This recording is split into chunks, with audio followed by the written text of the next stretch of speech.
pudding. All right. My grandfather, the late Sam Herman Person Sr., had a lot of wise sayings. He had a lot of slogans that added value to life, and they made you think. He would say things like the darkest hour is before day. He knew life was full of problems, and your way was going to get dark. He knew if you keep on living, sooner or later your problem would pass and brighter days would be ahead. That's why the psalmist declared, weeping may endure for a night, but joy comes in the morning. Can anybody in this place testify tonight that you had some cloudy days, but you can see the sun? Amen. I got the right crowd tonight. Sound like y'all ready to witness a little bit tonight. Amen. Amen. He would say things like, a word unsaid can fall back in the head dead. In other words, he knew if you didn't have anything good to say, don't say anything at all. He knew once you said it, you couldn't take it back. That's why James said, be slow to speak, swift to hear, and slow to anger. Could it be that God gave us one mouth and 2 ears? He wanted us to listen twice as much as he wanted us to. My grandfather would say things like, people are dying who ain't never died before. Amen. He knew your wellness day was a good day to die. He knew no matter how young you were, it was a good day. That's why the Hebrew writer declares this way, it's appointed unto man once to die. Amen. Amen. He knew when the Lord called your number, you had to get out of here. My grandfather, Sam Herman, he was a wise man, and he had a whole lot of different sayings. But I had a grandmother, and my grandmother's name was Betty Woodard.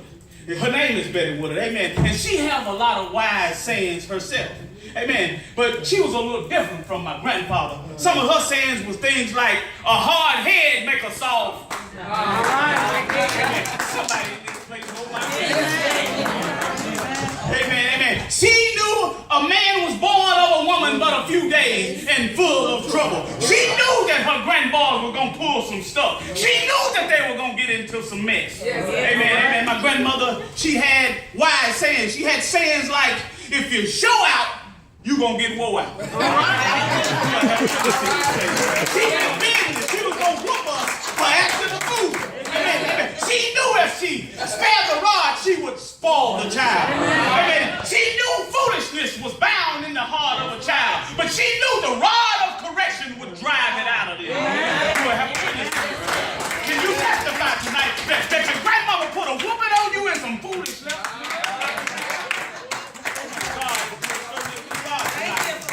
Amen. As I studied this text, it said to me, the proof is in the pudding. But Brother Charles, before it said the proof was in the pudding, it said, preach me, Pastor, preach me. Amen, amen. It says the proof is in the pudding. If you test this text, if you try this text, it will prove that Jesus is the Christ, the Son of the living God. In other words, you need to try him for yourself. The psalmist declares, oh, taste and see that the Lord is good. He's good. My grandmother Betty Woodard, amen, she, before she got sick, she used to cook chicken and dressing for Christmas. She always cooked the Christmas dinner. And my mother decided this year after my grandmother got sick that she was going to do the cooking. Amen. She said, I want to do the cooking. So she cooked some chicken and dressing and she called me over. She said, ma'am, how do the chicken dress taste? I said, it's good. She said, no, really, how do it taste? I said, it's good. She said, bam, how do it taste? I said, it's okay. she said, bam, how do it taste? I said, it's not grandmama. See, when you taste grandmama chicken and dressing, when you test grandma chicken dressing, the proof is in the pudding. Amen. I didn't want to tell my mama that you can't cook chicken. But my grandmama chicken dressing, the proof was in the pudding. You can test it, you can try it, you can tell it from anybody else chicken dressing. And you won't want nobody else chicken dressing. The same thing with this gospel. When I tested the Lord, I didn't want no other God. All right. You ought to have a witness in these two verses, John chapter 20, verse 30 and 31, John said Jesus performed these 7 signs in this book.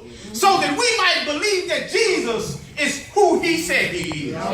Amen, amen, amen. John said, Jesus done these miraculous works, so you will know that he's the Son of God, that he is Christ, that you will know that he's the lily of the